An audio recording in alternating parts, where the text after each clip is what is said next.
اس کام کے کچھ لوازم ہیں، کچھ شرائط ہیں، اس کی کچھ تدریج ہے جو ہمیں سنت سے ملتی ہے، قرآن سے ملتی ہے، حدیث سے ملتی ہے۔ تو میں اس کام کے ضمن میں اس کی وہ تدریجی مراحل اور اس کے لوازم اور اس کی شرائط بیان کرنا چاہتا ہوں۔ سب سے پہلی شرط اول، وہ فارسی کا شعر مجھے یاد آیا کہ در رہے منزل لیلا کے خطر ہاش بسے، شرط اول قدمی نس کے مجنو باشی۔ پہلی شرط یہ کہ مجنو بنو۔ تو یہاں کا پہلی شرط کیا ہے؟ پہلے صاحب ایمان بنو، ایمان تمہارے دلوں میں ہو۔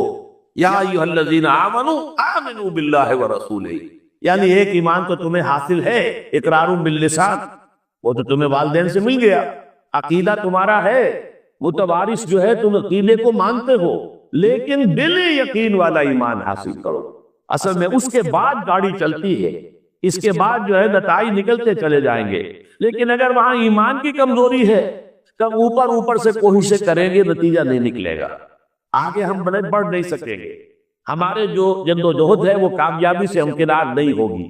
اس جیسے ہی ہے جیسے ہم درخت لگانا چاہ رہے ہیں جس کی جڑ ہی نہیں ہے، آپ زمین کھود کا درخت جو اس کے اندر ڈال دیں گے تو زمین تو نہیں پکڑے گی اس کو، وہ تو نیچے سے جڑ ہو اور پھر درخت جو ہے اس سے ابھرے، تو وہ ہوتا ہے کہ جس کے لیے یوں سمجھیے سرسبز درخت بنے گا۔ اس حوالے سے سب سے پہلا قدم کیا ہے؟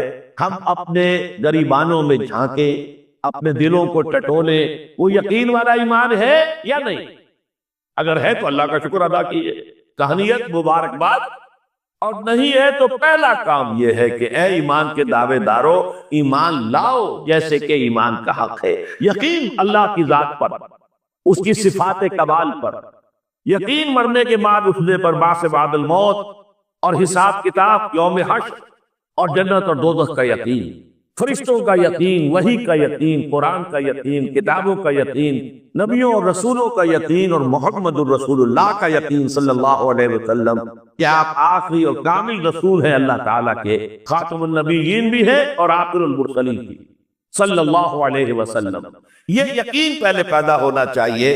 تو اب ظاہر بات ہے کہ جب میں نے یہ بات اتنی بڑی کہی ہے تو پھر مجھے یہ بھی بتانا چاہیے یقین کہاں سے ملے گا، کون سی دکان ہے، سپر مارکیٹ کوئی ہے جہاں پر کہ یہ جنس بکتی ہو؟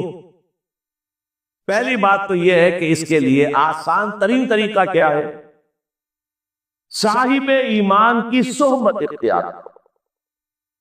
جیسے آپ بھٹی کے آگے بیٹھیں گے تو حرارت پہنچ جائے گی، آپ برف کسی کے قریب بیٹھے ہوں گے ٹھنڈک پہنچ جائے گی۔ اگر صاحب ایمان ہے، کسی کے دل میں یقین والی بھٹی دہک رہی ہے، تو اس کے قرب سے آپ کے اندر بھی یقین پیدا ہو جائے گا۔ دوسرا طریقہ یہ ہے کہ شریعت کے احکام پر عمل کیے جاؤ، اس عمل سے بھی یقین پیدا ہوتا ہے۔ یہ دو طرفہ معاملہ ہے، یقین سے عمل پیدا ہوتا ہے اور عمل سے یقین پیدا ہوتا ہے۔ جیسے آپ کہتے ہیں وشس سرکل، وہ بری شے ہوتی ہے کہ ایک چیز ہے بڑھ گئی تو پھر اس کے اور خرابی بڑھ گئی، اس سے پھر وہ پہلی خرابی اور بڑھ گئی، پھر وہ اس سے اور خرابی بڑھتی چلی گئی۔ جیسے پیچ آپ گرتے ہیں، ہر چکر کے ساتھ وہ پیچ آگے بڑھتا جاتا ہے۔ اسی طریقے سے بھلائی کا بھی ایک سرکل ہے، ایک نیکی آپ کریں گے آپ میں ایمان پیدا ہوگا، اب آپ زیادہ نیکی کریں گے تو اب اور زیادہ ایمان پیدا ہوگا، تو یہ دو طرفہ سرکل ہے۔ اور تیسری بات جو ہے، خاص طور پر فہیم، ذہین، انٹلیکچوئل لوگ، سمجھدار لوگ، اور آج کی دنیا آپ کو معلوم ہے کہ ہمارے نوجوان طبقے میں بہت بڑی تعداد ہے بہت سمجھدار لوگوں کی، اس لیے کہ ان کی معلومات کا دائرہ بڑا وسیع ہو گیا ہے۔ جدید دنیا میں جو علوم ہے ان کا ایکسپلوژن ہے، دھماکہ ہو گیا، اتنے علوم پھیل گئے، اور اس کے اثرات ہے۔ اخبار بین لوگ بھی جو ہے وہ بھی ایک طرح سے ہر ایک ان میں سے فلسفی ہوتا ہے، آپ اس سے ذرا بات کر کے دیکھیے، وہ اپنے فلسفے بگاڑے گا، اپنی رائے دے گا، معلوم ہوتا ہے کہ شاید سب سے بڑا سیاسی تجزیہ نگار یہی ہے۔ لہذا وہ لوگ کہتے ہیں کہ ہمیں تو وہ بات بتاؤ جو ہماری عقل کو بھی اپیل کرے۔ یہ جو معاملہ ہے وہ ایمان جو عقل کو بھی اپیل کرے، اس کی سورس صرف ایک ہے اور وہ قرآن حکیم ہے۔ مولانا ظفر علی خان نے ایک شعر کہا تھا بہت سادہ انداز میں، وہ جنس نہیں ایمان جسے لے آئیں دکانے فلسفہ سے، ڈھونڈے سے ملے گی عاقل کو یہ قرآن کے سپاہوں۔ عاقل جو ہے انٹلیکچوئل، ایک ہے عام آدمی جو ہے صاحب یقین کی صحبت سے بھی یقین پیدا ہو جائے گا، عام آدمی عمل کرتا رہے گا اس سے بھی یقین پیدا ہو جائے گا، لیکن عاقل، انٹلیکچوئل، وہ شخص جو کہتا پہلے میری عقل کو اطمینان ہونا چاہیے پھر مانوں گا، اس کے لیے جو سورس ہے، منبع ہے، سر چشمہ ہے ایمان کا، وہ صرف اور صرف قرآن ہے۔ اس میں غور و فکر کرے، انسان اس طرح قرآن کو پڑھے کہ وہ براہ راست اس کا مفہوم اس کے دل کے اوپر اترتا چلا جائے۔ جیسے علامہ اقبال نے کہا ہے کہ تیرے ضمیر پہ جب تک نہ ہو نزول کتاب، گرا کشا ہے نہ راضی نہ صاحب کشاف۔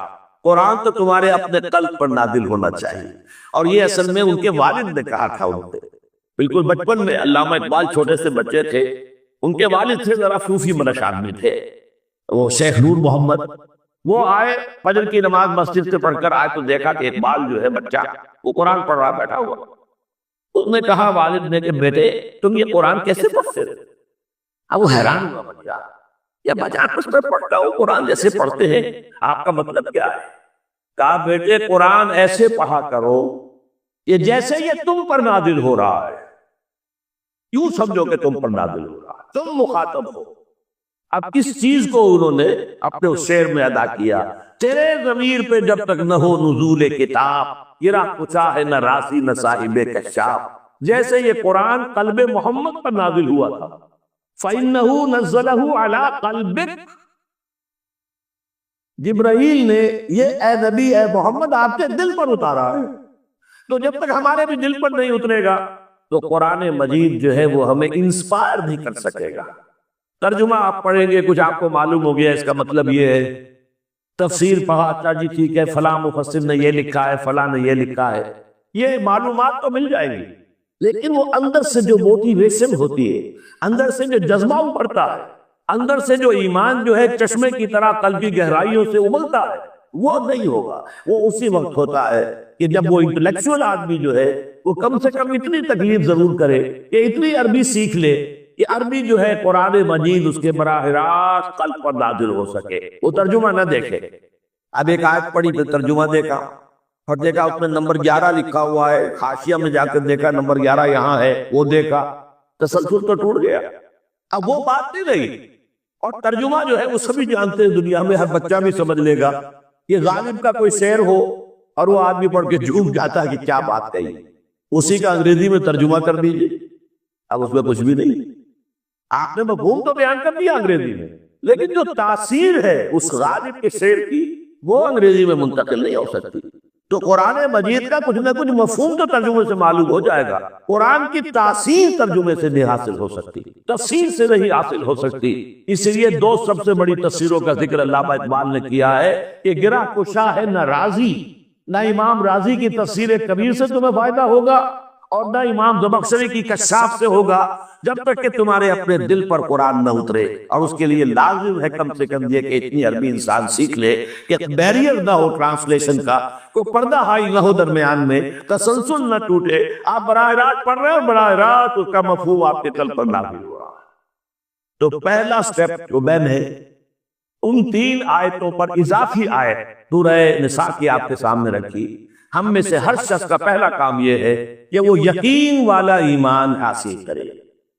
عام آدمی کے لیے صاحب یقین کی صحبت بھی مفید، عام آدمی کے لیے عمل سے بھی یقین پیدا ہوتا ہے، لیکن انٹلیکچوئل کے لیے، ذہین کے لیے، فہیم انسان کے لیے، انٹیلیجنسیا جسے آپ کہتے ہیں، اس کے لیے لازم ہے کہ وہ قرآن مجید کی گہرائیوں میں غوطہ زنی کرے اور قرآن اس کے اپنے قلب کے اوپر نازل ہو تو کہیں جا کر وہ قرآن کو سمجھے گا۔ چنانچہ علامہ اقبال کا ایک اور شعر میرے ذہن میں آیا ہے، وہ میں آپ کو سنا دوں۔ ہم یہ سمجھتے ہیں کہ عرب کو ان کی اپنی زبان ہے، لہٰذا وہ تو قرآن مجید کو سمجھتے ہی ہوں گے، لیکن بسا اوقات ایسا بھی ہوتا ہے اگر دل پر حجاب آئے ہوئے ہوں تو قرآن مجید کے سمجھنے سے بھی کچھ حاصل نہیں ہو، دل پر حجاب ہے۔ یہی وجہ ہے تو عرب ہو یا عجم ہو، تیرا دل نہ دے گواہی، لغت غریب، یہ قرآن مجید جو ہے تو عجم ہو یا عرب ہو، یہ قرآن مجید تیرے لیے لغت غریب رہے گا جب تک کہ تیرا دل گواہی نہیں دیتا۔ تو ایک تو طلب ہدایت ہو انسان کے اندر، اور دوسرے یہ کہ قرآن مجید کو براہ راست نازل ہونے کا موقع ملے قلب کے اوپر، تو ایمان یقین والا حاصل ہو۔